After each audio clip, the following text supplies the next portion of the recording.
Tonight, I'm delighted to welcome Jay Weidner, who returns to the show. Called by Wired Magazine an authority on the Hermetic and alchemical traditions and erudite conspiracy hunter, Jay Weidner is a renowned author, filmmaker, and Hermetic scholar. Considered to be a modern-day Indiana Jones for his ongoing worldwide quests to find clues. I'm not really reading this. This is all I memorized this. Quests to find clues to mankind's spiritual destiny via ancient societies and artifacts, his body of work offers great insight into the circumstances that have led to the current global crisis. He is the producer of the documentary films 2012 The Odyssey, its sequel, Time Wave 2013, and is the director of the forthcoming feature documentary, Infinity, The Ultimate Trip. He is currently in the completion stage of this feature documentary, Infinity, on death and the afterlife, featuring numerous authors such as Daniel Brinkley, Dr. Albert Villoldo, yes, that, Neil Donald Walsh, and many other spiritual luminaries. So let's have a fireside chat with Jay right now. Hi, Jay. Welcome back. Hey, I'm just getting my hands warm here. Good. I'm getting warmed up myself. I know we'll be able to do this. Yeah. Global warming, of course, is here, and it's about 30 degrees below normal here. So, oh, geez, get warm by the fire here and talk. Wow. Well, I usually have a fire in my fireplace so that I'm literally having a fireside chat, but lately it's been smoking a bit, so I decided to choose clarity over warmth. Mm-hmm.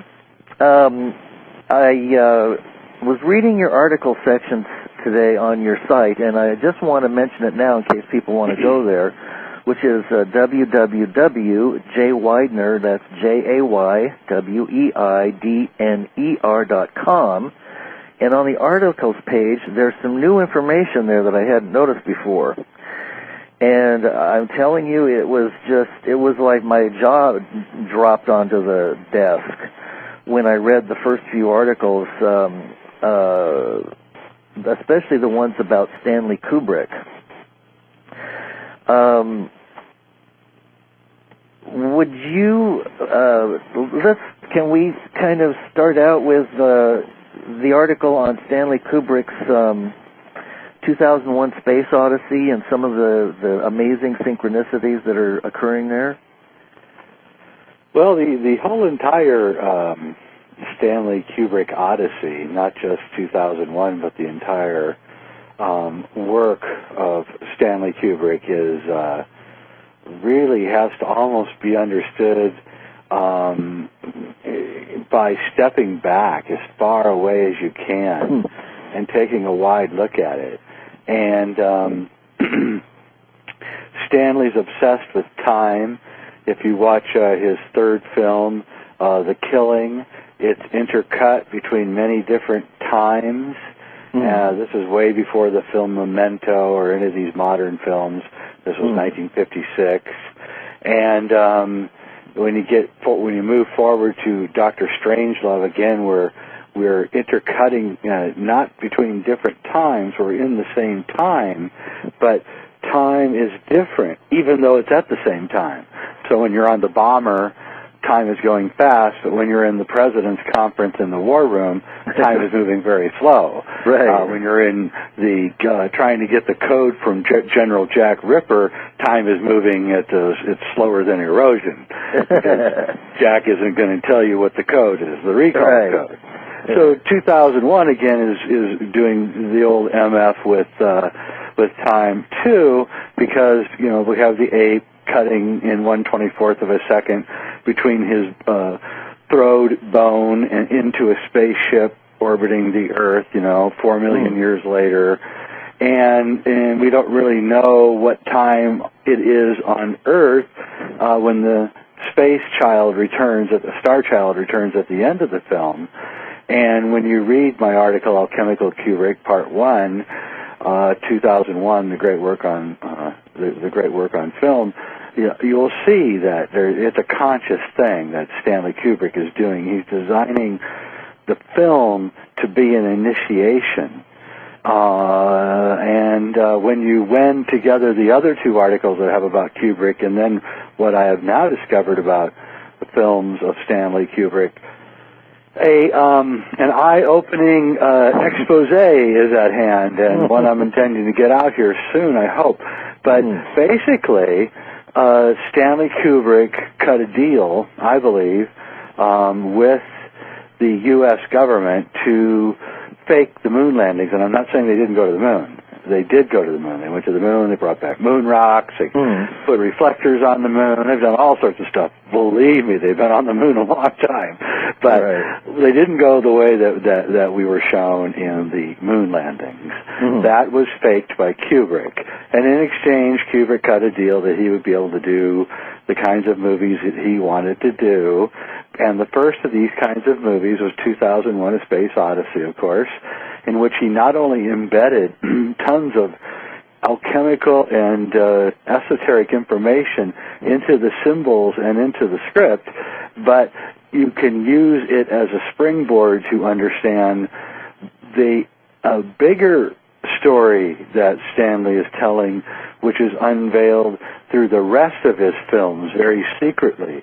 And that is that this world is ruled by a group of people who are very, very advanced and who have apparently a secret space program of which they're hiding from us, and engage in, I can't really say time travel, but they have a curious relationship to linear time, in that they appear to be able to move in and out of it. This is according to the films of Kubrick, not my opinion. And these people also have the ability to, they like to have, they're into deep and dark sexual practices. I'll try to be as nice about it as I can. Right. And through the films, especially all the films that follow 2001, is a long litany of an expose of a dark sex magic cult that rules the world. And it's all done very, very, very subliminally, and is a treasure trove that literally, like a zip file, when you open it, it just keeps pouring out and pouring out. At this point, I don't even know how to piece it all together because the amount of information coming out is so astonishing that I don't know what to say. Well, it's hidden right there in front of us, and I would say his movie Eyes Wide Shut is probably the closest to actually coming out and exposing that side of life as kind of a fictional movie, except that he's most likely playing it down quite a bit. And I think you mentioned in your article that there were some scenes that were cut out of it, unfortunately, that the producers didn't really want to get out there. And then there's terrible, there's incredible continuity breaks at certain points in Eyes Wide Shut, which just do not and are impossible for a man of Stanley Kubrick's discipline to have allowed. And I can't really tell you what happened in between these continuity errors, but there's something cut out. And that happens several times in the movie. And it's at those continuity error breaks that we can tell that something has changed and that it was not left in the way that Stanley would have wanted it. But I can't, beyond that, because Warner Brothers won't release the final cut by Kubrick, the director's cut, which I think he deserves. I mean, my goodness, it's his last film. Right. They can do. They released Ridley Scott's director cuts. They released Steven Spielberg's director cuts. Why can't they release the director's cut of Eyes Wide Shut? And but they're not, and so we can't hope for that anymore. But I would say that there's a deep and dark undertone to Eyes Wide Shut, which no one. Well, there's one guy on the web, an alchemist, who has touched on it, and but it's quite an astonishing group of films. And one day I will write either my film or my book about this whole thing and get it all down in some sort of order. But I tell you, it is such a trip to sit in front of my big screen TV with Blu-ray Stanley Kubrick films and step through them slowly and discover one marvel after another. Well, now I'm going to have to go back and watch them because you astutely wrote that you didn't take a Shining right away to his movie The Shining, and I'm with you on that one. For whatever reason, I never. It went over my head. I took it on a very literal basis. But when you explained the synchronicities and what's really going on there, it just makes me feel like an idiot that of course, you don't know until you know, and, No, the secret stays secret until it reveals itself, and, it's like Schopenhauer said at first when you say something unusual, everyone, discounts it, then the second time they hear it, they just shrug their heads and ignore it, then the third time they act like, everybody knew it all along. And I think that's what you're going to find with Kubrick in 10 years. I'll be long forgotten, and it'll just become a knowledge. There'll probably be films made about him as an alchemist and all sorts of things because it will happen here over the next 10, 15 years, I predict. Just as I predicted, by the way, I believe I've only been on your show once, right? Is that not correct? Yeah. I believe the last time I was on your show was in April 2008. That sounds right. Yeah, and if you listen to that show, which somebody has put on the internet, I don't know who, up on YouTube, but somebody wrote to me today about it. Apparently in that show I predicted the economic downfall of the fall. And so I'm going to have to listen to it because I can't remember, but so, it's not hard when you make a study of things to predict. It doesn't take psychic ability. Right. And I predict there's a lot of things that are coming down the pike, and they aren't, they have nothing to do with me being a fortune teller or anything. I'm just a guy who reads a lot and then extrapolates forward. And maybe I have some psychic ability which aids me that I'm unaware of, because it certainly doesn't help me with my investments or anything else.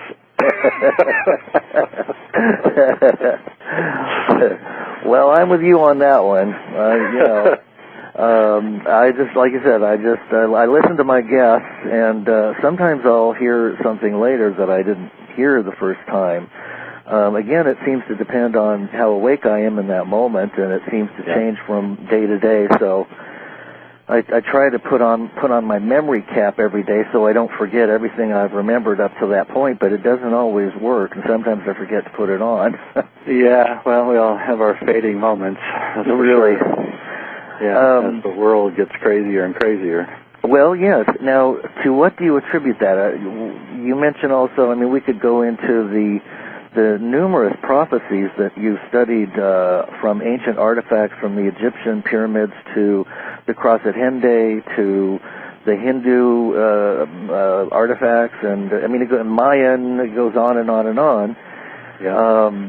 And according to the Mayan calendar, we are just entered into the sixth night, so we're getting close to wrapping up these TikToks that they claim are the 9 levels of consciousness that are supposed to be arriving soon.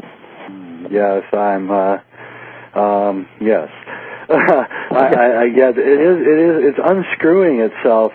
But what's really going on is that there's a hardening of time, where time is a vortex. And we're moving down towards the tip. We're slowly cycling our way down towards the tip of this vortex.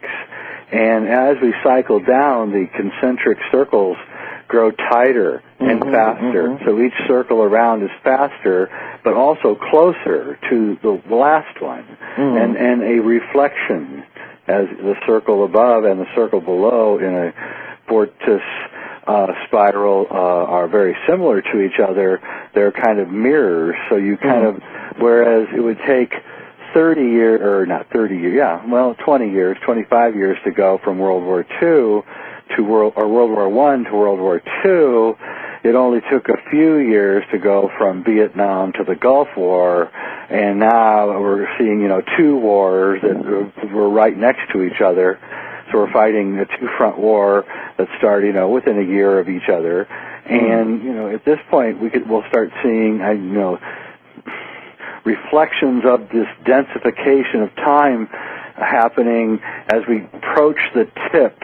And like the tip of a tornado, which is as hard as a diamond, even though it's only spinning air, when you have spinning time, it also is as hard as a diamond is in whatever a diamond is in the fourth dimension, which is what time is.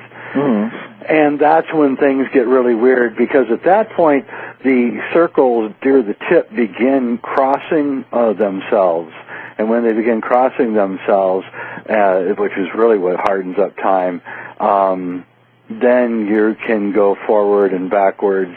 But what's really going on with this Mayan thing is that as you approach the funnel, the bottom funnel of the time vortex, there's back waves, like in physics, when waves hit a wall and they come back and they're underneath the advancing wave. There's back waves which strike the valence, the membrane of time, the cone, the vortex cone, the tetrahedral. If you take a tetrahedron and you look at it, you can see that it's like a squared off tornado. And so we're approaching now very quickly this point, and all of our reaction times are shortened, and so a mistake is sure to be made. In fact, what's going on actually is they're making a mistake a day or so about right now. Almost every day they're passing another law, which is just going to make everything much worse. Yeah. When we hit the eye at the very, very end of this trip, down the vortex, and then we're going to hit the eye, and then there will be no time. And that's what we mean by the end of time. Well, now, that brings up a few questions. Isn't at least the government and the shadow government, the one that you talked about that has the second space program, they're fully aware of all this, aren't they? They are. And but it seems that they're doing everything they can to halt this process, or at least to keep us from entering into it. But that seems like an inevitable process for us, as far as what you're describing. Well, it is, because the actions of them are not easy to understand. And so we must realize that there's something afoot with them that doesn't make sense in the human realm. Now, what I'm about to say, we're going to a break or anything? No. Okay. What I'm about to say is going to sound very controversial, but I'll give you a quick breakdown of what's probably going on. Okay, good. The powers that be are ruled by an inner group. And we will have a video series out next year called The Sacred Geometry of Time with Robert Lawler, which was going to explain this in a much deeper way.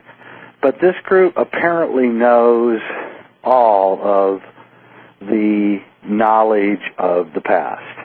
It's maybe as far back as several 100,000 years.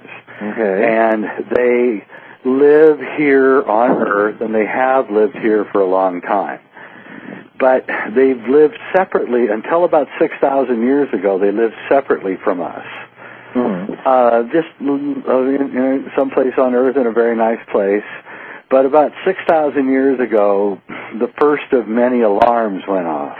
And these alarms have to do with the advance of what we call the end of the Kali Yuga. Now, the beginning of the Kali Yuga was right at the beginning, right near the beginning of the Mayan calendar, 3114 BC. This is the beginning of cities and writing and kingships and slavery and women as chattel and animal husbandry and farming and wars and walled cities and writing and science, and all those things actually began at the beginning of the Kali Yuga. Not because we were getting better, but because we were getting worse. Okay, but not because we were getting worse because there's something going on. The reason those things came into being is because this group that are human but are different went into action. Because at the beginning of the Kali Yuga, 6,000 years ago, the beginning of the Mayan calendar, was a signal in a very long calendar, not 6,000 years, but like 60,000 years. Okay. And it said that the end of this age was going to come to an end, and the prophecy said that the sun would explode into gigantic solar flares, which would fry everything on Earth and cause huge Earth changes here on the planet. And this group knew all of this because they had been through it before, and they kept accurate records. So they went into action, and they took a lovely planet filled with tribes of hunter-gatherers, and they transformed it into civilization. And they transformed it into civilization so that they could get out of here before the coronal mass ejections hit. And that is what has been going on for over 5,000, almost 6,000 years, is a central organizing principle decided and governed by a group that we don't even really know who they really are, for purposes which until recently have remained completely hidden in secret. And they've promised the managers that they're leaving behind that they can have the underground shelters and everything. But I don't think that that's really going to help, because I just can't see how that could survive what is foretold. What's coming. And that's really what's happening. And the secret space program and all of these things, flying saucers and bases on the moon, and the Nazis and Joseph Farrell's great work on the alchemy that the Nazis were doing. This is all part of this group, developing the technology for what I call Project Good, which stands for Get Out of Dodge. And they're getting out of Dodge, baby. And they're almost out. And if you follow the work of William Grimsley, I don't know if you know who he is. He has these night vision goggles, and he goes out at night and he videotapes these craft that you can't see with your eyes. You can type them in on Google or YouTube. They got a few astounding videos that he's taken. Good. Of these gigantic craft. And that's the story. And I figure I might as well get it out now, because you never know when it's going to be too late. Well, absolutely. Now, of course, some people attach names to these unknowns, and I have read some accounts that these are some kind of an Anunnaki/Atlantean lines. And then, of course, you have some kind of Illuminati bloodlines flowing in there, but nobody seems to really know who they are, except that they're not. Well, yeah, actually, we do. You do? They are. The Anunnaki is one of the words that they have. The Nephilim is another word that they have. These are words created by different cultures, the Hebrews, the Babylonians, the Sumerians, the Persians, to describe these people. Okay, but their real name is very easy, because it describes where they go when they get out of Dodge. And they're called the Aryans. Aryans is just another word for Martians, because Aries is Mars. And they escaped the end of the last Kali Yuga. I think at the end of every Kali Yuga, the same cycle occurs every time. It may even be why there is a Kali Yuga.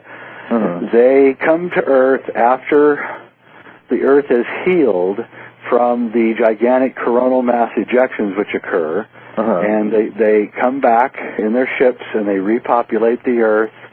They may even take genetic strains with them, which is what the Genome Project is. They may take all the seeds with them, which is what the Seed Project is. And they take it there and they bury themselves under, because Mars is a pretty inhospitable place, and they wait for the Earth to recover.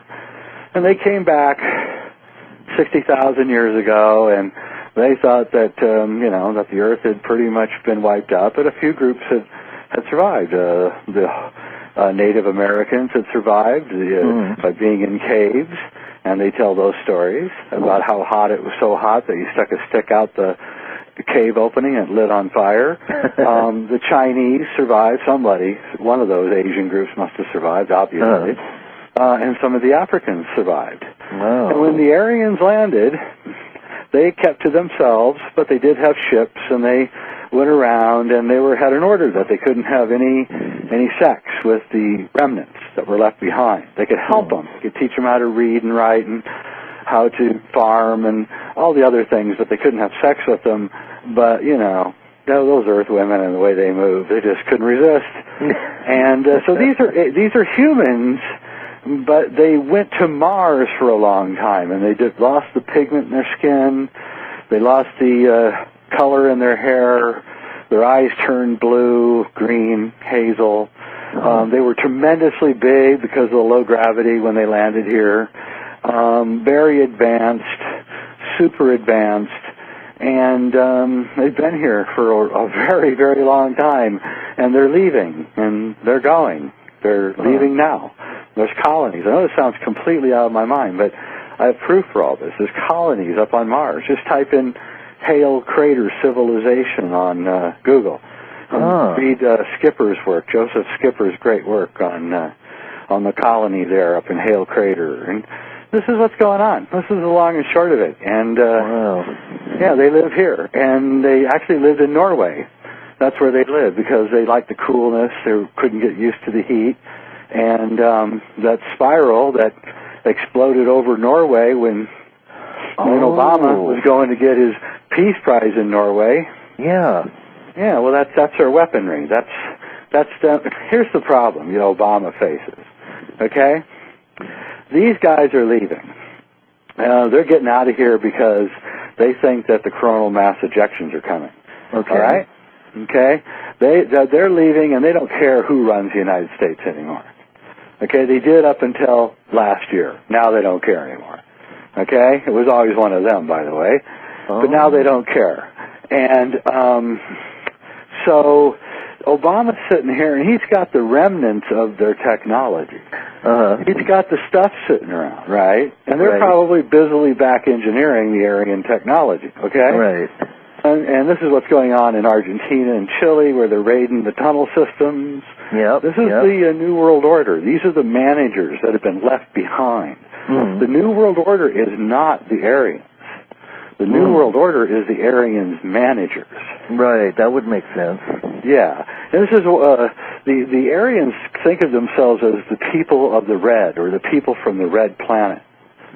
Okay? Okay. And when Bauer changed his name to Rothschild, which means Red Shield, he was really signifying that he was the shield for this thing. This project, which moved into high gear, beginning of the industrial age. Everyone thinking that they're deforesting the planet, raping the mountainsides, enslaving people, doing all this stuff just because it's something that has gone out of control. But it isn't. It's all the underpinnings of a huge secret project to develop quickly colonies and ships and moving gigantic amounts of goods and services across the gap between here and Mars. And that's the truth right there. And a lot of people are going to know this pretty soon. I'm not the only one that knows what's going on here. And this is all written down, by the way, in ancient texts from India. All of this. Oh yes, that's right. You briefly touched upon that the last time, I think. Yep. Yeah, this is all ancient texts, and these texts were from the Aryans, and they told their story. And go ahead. If they are leaving, if they're going, or they have the ability to go back and forth to Mars and further, I'm sure they do. Isn't a coronal mass ejection going to destroy Mars as well? No, because they're underground. They're going out. If you're first off, it will hit Mars. It won't be anything like what happens here. Oh. Okay.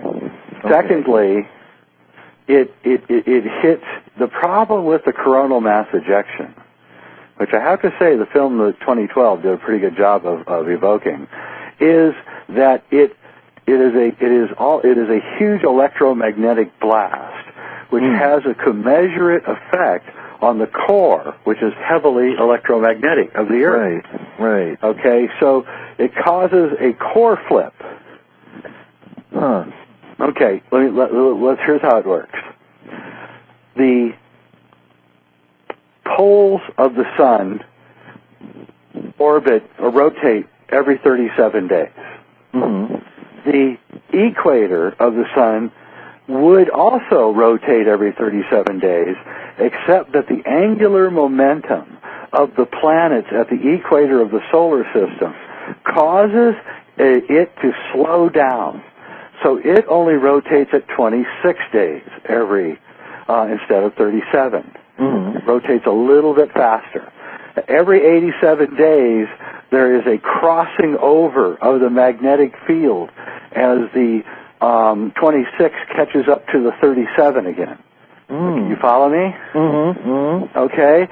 Every 87 days, there's a small electromagnetic crossing, which encases the sun in an tightly woven electromagnetic shell. Okay. After about 13,000 years of this nonsense, the entire sun is bound in a huge, receding quickly electromagnetic field, which has a commensurate effect on the Earth's electromagnetic field, which also begins receding. Huh. This is all happening right now with the loss of the sunspots and the Earth's magnetic field receding. Okay, this is all. It's a 13,000-year cycle that we are right on the edge of. And when the sun finally has to right itself, i.e., move its rotational fields back into sync again, which it has to do, there will be a huge electromagnetic storm which will go out way beyond the Earth. They'll be carrying with it gigantic coronal mass ejections, which will ignite the forests of the Earth and boil the oceans. And if you're underground on Mars, well, you have a pretty good chance of making it. There's no electromagnetic fields on Mars. There's no tectonic plates. Oh. Nothing's going to be spinning around. And, you just wait it out. You just wait it out, and after maybe a few hundred years, I don't know how long, when the forests grow back and the animal life comes back, then you mount your expeditions and you go back. So we're building not only the expeditions that are going there. What we've been building for the last 300 years is the expeditions that are going to take them back, the ships that are going to take them back here too. Wow. Yeah, that's what's going on. And it recurs all the time. And the Vedic texts and the Mahabharata, this is what they're discussing. And including the gigantic ships or arcs, as they call them. And I want to make one thing clear. I'm not saying white people are Aryans. I'm saying that white people are the bastard children of Aryans and Earth people. Okay. You understand? These are not, they don't look like us at all. They're chalk white. They're freakish kind of looking. They're where the vampire myths come from, because they can only come on the surface of the Earth at night, because they have and their skin is so translucent that that you can see the capillary system, and so they look blue in certain kinds of light. Well, there was a movie that was made on. It was a remake of The War of the Worlds. Yes. And I thought to myself, well, isn't this kind of strange for him to make this kind of movie where they're already underground and they just beam through those laser beams? Very prescient. Yes. Spielberg has to know. I mean, when I saw that, I just went, my God, he has to know. Yeah, he has to know that they've been here the whole time. And they are underground. That's exactly where they are. Yeah. And by the way, these other things that we see, and I'm not saying there's not other aliens, and there could be, I'm not even going to argue that, but some of the other things that we've been seeing are their robotic creations, and they've been here, these robotic creations, for a long time, man. And I don't know if they're robotic or they're genetic. I mean, I can't tell. I think sometimes they're robotic and sometimes they're genetic. Yeah. And so, you know, you have to ask yourself, here's the thing that Obama has to ask himself, all right? Yeah. He knows that these guys are leaving. He knows there's a disaster coming of some kind, okay? Yeah. They shoot a hyperdimensional weapon over Norway while he's picking up the Peace Prize, right? Right. Everybody's like screaming and yelling, why does Obama get the Peace Prize? He hasn't done a damn thing, okay? I'm going to tell you why Obama gets the Peace Prize. He gets the Peace Prize so he doesn't shoot at them while they're leaving. Huh. Okay? And here's the problem that he faces, though. This is a serious problem. Yeah. Okay? You're the Aryans, and you're back on Mars, waiting for the coronal mass ejection. You got the hatches buttoned down, everything, all right? Okay. What is to prevent the elites that you've left behind from back engineering the crap that you've left behind, the ship, and coming after you and stealing your place and living? Okay, no, I know it sounds crazy, but to me it doesn't. Truth. And I'll tell you what, he's worried that they're going to attack us. And that's what that thing in Norway was about. Huh. And these people are saying that these are benevolent aliens and stuff. You haven't read your history. The Aryans stormed down. They enslaved all of India. They created the caste system. Mm-hmm. Every war has been created indirectly by this influence, hasn't it? Absolutely. And if you read, what's that guy's name? Colin Andrews' book, Ashes of Angels. He talks about these. Oh, it's a great book. He talks about this history of these babies, these magical babies that are born, and they're all white, and they have white hair and chalk white skin. And some tribes, were fearful of these children, and they killed them. Mm-hmm. And some tribes thought that these children were some kind of exalted being, and they raised them up into exaltedness within the tribe. Mm-hmm. And these beings frequently had red hair because the overabundance of iron oxide in the air on Mars causing red hair. And so they exalted these beings, and these were the European tribes who exalted these beings, had sex with them, with these children. And read his books. They're very interesting. And he talks I'll check that out for sure. And so I think like the Africans have a history of killing albino children right when they're born. I don't know if you know that, but they're considered wicked.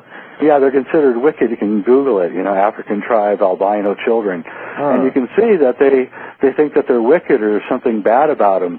And so this is a long tradition where they would get rid of these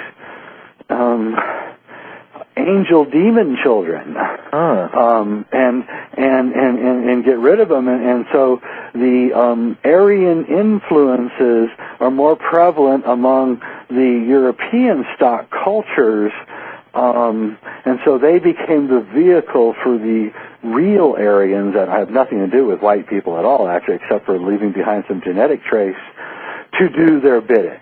And so that's what's been going on. Skull and Bones is a part of this group, but Michael Tsarian has traced a lot of these German groups back. The German groups are the key. Once you start back engineering the German groups, you can find everything.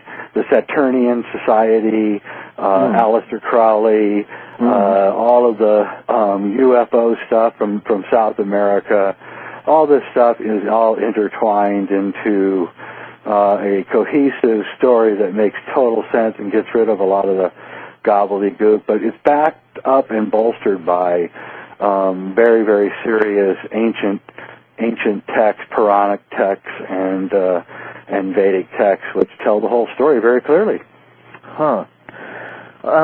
Well, how does that tie into the idea that that there are different ages? In other words, do we ever get out from under the prison bars of some kind of highly advanced extraterrestrial civilization that controls us without our knowing? Isn't there supposed to be a golden age after the Iron Age? Well, it is, but here's the thing, is that this is really the crux of the matter. The only way that you can have a golden age, what happens is that through the long cycle of the yugas, which is really called a kalpa, which is all of the cycles together, there are so many deaths. And as you approach the Bronze Age and the Kali Yuga, there's more and more deaths of violent nature. And it takes thousands and thousands of years for bones to vanish. The earth becomes haunted by an inescapable presence called the Ka from Egypt, which is a residual that's left behind. And the only way that you can have a golden age is for all of the Ka to be burned away, so that the earth is completely renewed. And unfortunately, these guys, these Aryans, broke the rules. They didn't want to die in the last catastrophe, which they had to do. That was part of the deal. The earth can only be renewed if all of the Ka goes. And they escaped, and they went away, and they kept all of the knowledge that had been gathered from the previous kalpa, and which you're also supposed to lose. So you start out in a pristine state, again, and they broke the rules. And this is why Tessarian's work is so good, because these guys broke the rules, and now instead of now we're just their slaves. Now racism has come into it, whereas before there was no racism. Now there's a racism. The Earth peoples are too stupid. The Earth peoples are too dumb. And it's not dumb or stupid. They never had the advanced technology carried over from the Dark Age to the Golden Age, or should have been a Golden Age.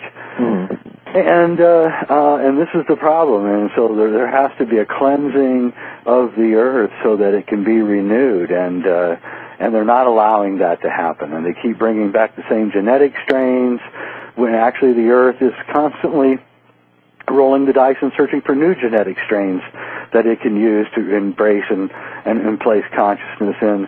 The Aryans keep bringing back all the old structures. This is why corn is a hybrid. You know that, right? Yeah, corn is a hybrid. When they discovered corn, even to this day, it was a hybrid. Somebody had messed with it a long time ago. It's all genetically modified. Well, it is, and again, you have to ask yourself why that's being allowed, and why all the forests are being cut down, and then why the chemtrails and HAARP. Those are to keep us away from seeing what is going on behind our backs, which is a gigantic evacuation, and they don't care about us anymore. Wow. Yeah. Well, now, isn't there? It seems like there ought to be some kind of higher authority that, let's just call it the cosmic patrol, that oversees what's fair and what's not fair. In other words, aren't there some kinds of higher and more advanced ETs or civilizations or angelic realms or whatever that can put things straight? Well, there may be, but we don't know. We don't know. We just know this much. We know as much as we know, and that's all we know. They say that there are. The Vedic texts say that the divas, which have been destroyed through this current Kali Yuga, according to the text, the divas, have gone back to the Godhead. They left, thousands of years ago. To travel back to the Godhead, to tell the Godhead that the Archons, who are the Aryans, by the way, that the evil Archons had taken over the entire planet, and that they needed, help, because the Divas had been driven off the planet. The Divas, of course, are the nature spirits, and as Tolkien shows us very clearly in The Lord of the Rings, Sauron and Sargon are destroying nature to fuel and finance some mysterious project. And if you go back and look and see in history, who Sauron is, it's obvious that he's talking about Sargon. Sargon was the head of the first real king of the Kali Yuga in Mesopotamia. He started calendars, he started clocks, he started the workday, he started everything. And he was an Aryan. And so you can see that there's this regimented thing that starts entering in and removes us from the natural state of a highly advanced hunter-gatherer, which is really what human beings are. And that's our natural state. Very close to the earth, no agriculture, all fresh foods, a lot of hunting, a lot of gathering. Very spiritual, though, not a grunting life, but a wonderful, beautiful life filled with meditation and a much higher standard of living, which was what was going on before the Aryans emerged. Wow. Is there any connection between the Aryans and then the German Aryans that were involved with one of the world wars? Yeah, absolutely. In fact, all of the German Nazis were obsessed with the lore of a people that lived under the earth. The Nordics, weren't they? Yes, and they were obsessed with it. And Hitler even told people that he had met the new man, i.e. the Aryans, that he is terrible, he said. And they received all of their technology, the Bell technology, which was the spinning mercury, which powered the UFOs. They received all of that stuff from the Aryans. They had contacted them and told them what to do, where to go, and that's how the Nazis from 1930 to 1945 did the most astonishing advances ever in human history. They invented the laser, UFOs, they invented radar, they invented, there's so many things, television, so many things that it's ridiculous. There's no group of people could ever do that. But they did it, and by the way, this was all being financed by the Rothschilds and England and America, including George Bush's grandfather. That's right. And it's right, and it's all coming out of Skull and Bones. And Skull and Bones has a number, a secret number that no one knows what it means. And the number is 322. Yeah, well, 322 is quite obvious. It's the first day of Aries. Okay, Aries is Mars. Mars is March. March is the only planet only month that's named after a planet. And all alchemy begins in Aries. Wow. So these are the alchemists, and these are the high magicians, and these are the Great White Brotherhood. Kumi, who talked to Blavatsky, was an Aryan. You could go on and on. And then, the king of the world, according to the Tibetans, lives in an underground city named Shambhala underneath the Himalayas, and he's chalk white. Yep. And then, of course, we know, this is common knowledge, that we brought over all the Nazi scientists through Project Paperclip and installed them in high positions, including, I think, the top of NASA. Well, absolutely they did, and Wernher von Braun told Carol Rosen, his paramour, right near his death, he said, you'll see, in the end they'll say all of this was caused by the aliens. And he started laughing. Wow. Yeah, that's right from the horse's mouth. And listen, though, there's more than just that. It's been pretty much proven beyond any shadow of a doubt that the entire bottom third of South America was given over to the Nazis at the end of World War II. And that was their country, and they owned both sides, Chile and Argentina. And they ran them. Pinochet was their puppet, and so was the other guy, I forget his name, the Argentinian dictator that was there for years and years. And if you ever got close to anything that they were doing in the mountains, you were disappeared. In Argentina, thousands and thousands of people were disappeared. Hikers would get near these Nazi facilities where they were building these huge craft, and they would disappear. And if you look at Jacques Vallée's work on where UFO sightings and where they are and how many there have been and all of that, which he did copious work for 30 years, you'll find that 75% of UFO sightings are in the bottom third of South America. Wow. Yeah, they're building them. You can type in Santiago, Chile, December 2008, and watch the YouTube video of about 40 craft flying over Santiago. I think you can almost see them waving out the windows. Jeez. See you later, suckers. Wow. Well, what in the heck are we going to do about all this? We can. Well, here's the thing. We don't know, and I'm not saying there is going to be this thing because these people could be as wacky as they come. Yeah. I think actually their number. Here's the thing. Their original number was 2442. That was when they said that the end of the Kali Yuga was coming, according to these ancient texts. Uh-huh. And I think that they found out by deciphering the long count calendar in the late 1880s that there may be a chance that it isn't 2442, but it's 2012. And so they hit the pedal to the metal and created the 20th century and got out of Dodge, and they're up there, but there may still be 400 years left. Yeah, I mean, their number system definitely says 2442. It's a big mystery that we're all trying to uncover and figure out. It's very interesting, very interesting. The entire number system that these people have been using since they arrived here is a higher dimensional or hyperdimensional number system.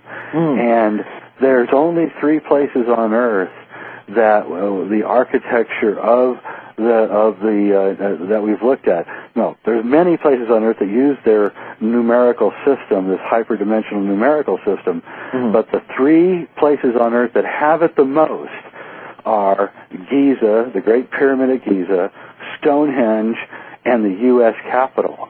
And I'm talking about knowledge that no one knows about, that would have been almost, you would think, nearly impossible for the guys that built the U.S. Capitol to know, yet they did. Well, Dan Brown just came out with another one of his thrillers about the U.S. Capitol. Yeah, well, they're doing it, but when the Sacred Geometry of Time comes out by Robert Lawler, they'll put Dan Brown and the rest of them right in their place. Well, of course, they're thriller writers. They're not esoteric scholars by any means. No, Dan Brown's an apologist for the Freemasons. That book is an apology for the Freemasons.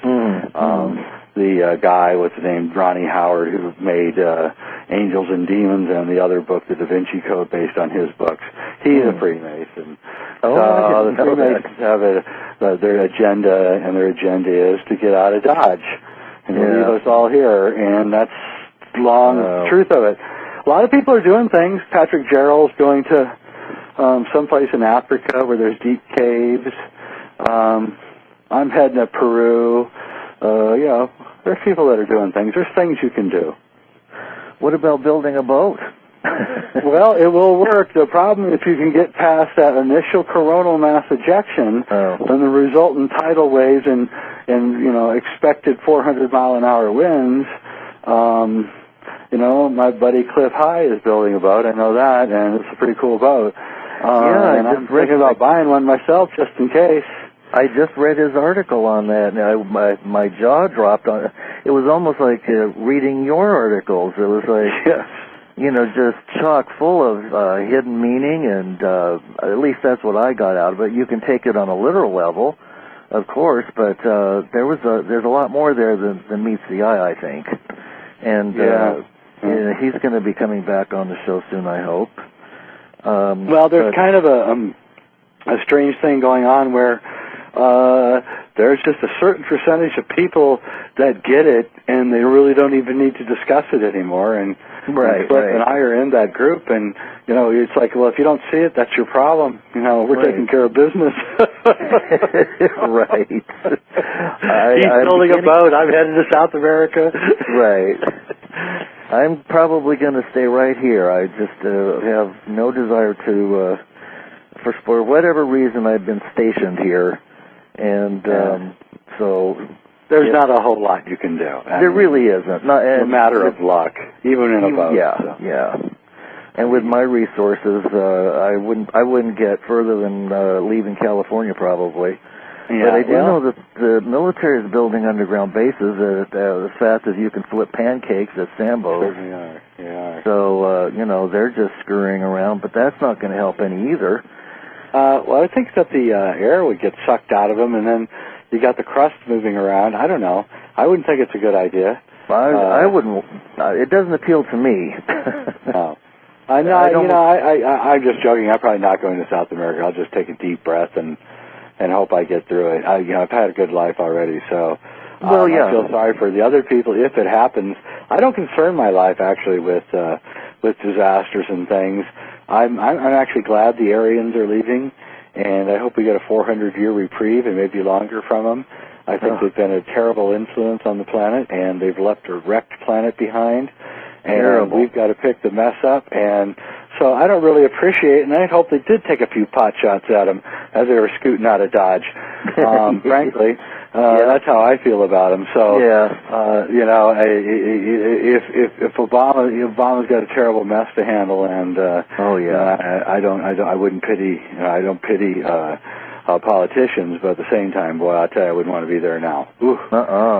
Well, there's been a lot of talk about disclosure happening very soon. That was supposed to happen on the television. The time was scheduled and everything. Yeah, well, I'll tell you when disclosure happened. Happened just about the last hour.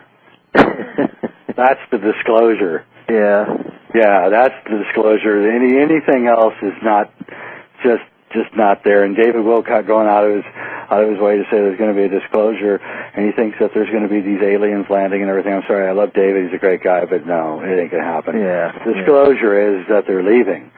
And the people in the know, and people like Cliff High, or a lot of other people already know all this. They know what's going on. You can look at it on the web. You can see him in Ed Grimsley's glasses going through the night sky. No, we know what's going on. Wow. And believe me, there's Gary McKinnon is being extradited to the U.S. for cracking into the Pentagon's bases. He says there's a secret space program with gigantic ships and hundreds of thousands of personnel. Probably most of the missing people of the last 30 or 40 years is, well, I didn't want to say what happened to them, but you get the idea. Yeah. And of course, we know that they've had free technology and... Huh? Okay. Well, it's just about time for us to fly out of here ourselves. There you go. Would you mention your websites again? And sacredmysteries.com has all my videos, including the new Infinity, The Ultimate Trip, Journey Beyond Death, my new film, and jwidener.com has all my high weirdness articles. So just go there, or just type in Jay Widener on Google and look at all the nice things that people say and the nasty things people say about it. Well, I can't believe anybody would say anything nasty about you, Jay. You're a terrific guy, and I love having you on the show, and you'll have to come back again soon, okay? My pleasure. Thanks for having me. All right, and be sure and go check out his articles and his website, because I'm telling you, it's mind-blowing. All right, thanks a lot, Jay, and good night, everybody.